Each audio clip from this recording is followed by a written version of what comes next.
ฉันเจอนกตัวหนึ่งมันถามฉันว่าจะไป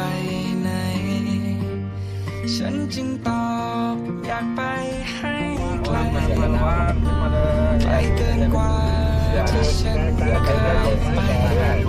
มีสิบมีหมวกกันนะเอาไปซ้ายขึ้นไปครับเอาไปซ้ายนี่กล้องอะไรขึ้นไปครับถ้าเราเหนื่อยล้าจงเดินเข้าป่าอย่างน้อยก็ไม่ต้องพบเจอคนใจร้ายอย่างเธอคนที่ไม่มีน้ำใจไม่มีเยื่อใยให้คนเคยรักกันใจร้ายอย่างเธอต้องทิ้งให้อยู่คนเดียวเพื่อเธอเหงาขึ้นมาจะได้กลับมารักกัน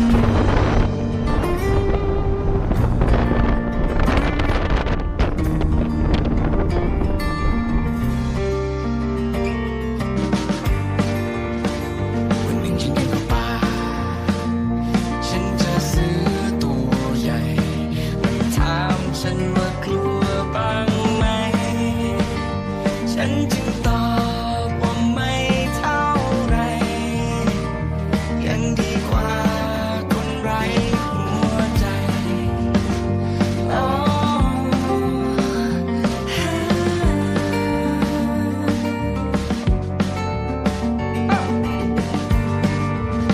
เมื่อเราปวดร้าวจงเดินเข้า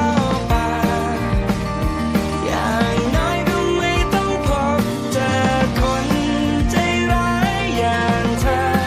คนที่ไม่มีน้ำใจไม่มีเยื่อใยให้คนเคยรักกันใจร้ายอย่างเธอต้องทิ้งให้อยู่คนเดียว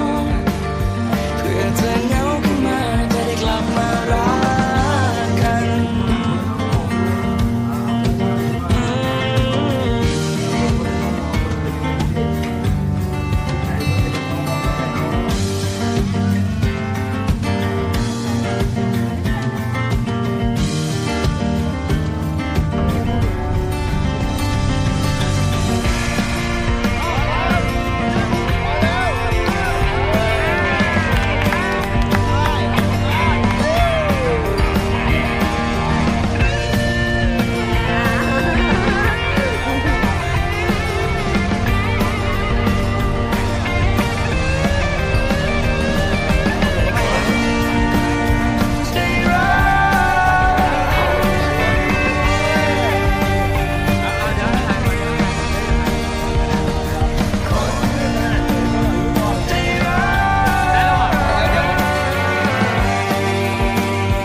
ไม่มีเยื่อใยให้คนเคยรักกัน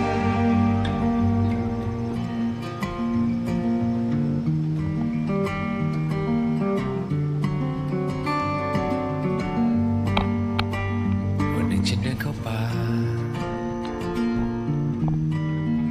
เอาทำไมเป็นอย่างนี้เรา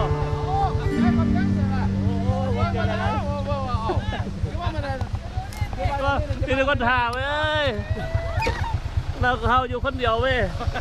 ตายเขาว่าจะเอาขึ้นมามี นี่มาครับแมน เขาขึ้นมาว่าเขาขึ้นมาลงจากตรง ว่าผมเลยโอ้ตายแล้วป่ะ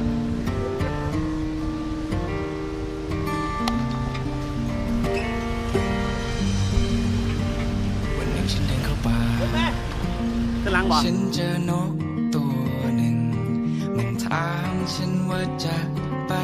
ไหนฉันจึงตอบอยากไปให้ไกล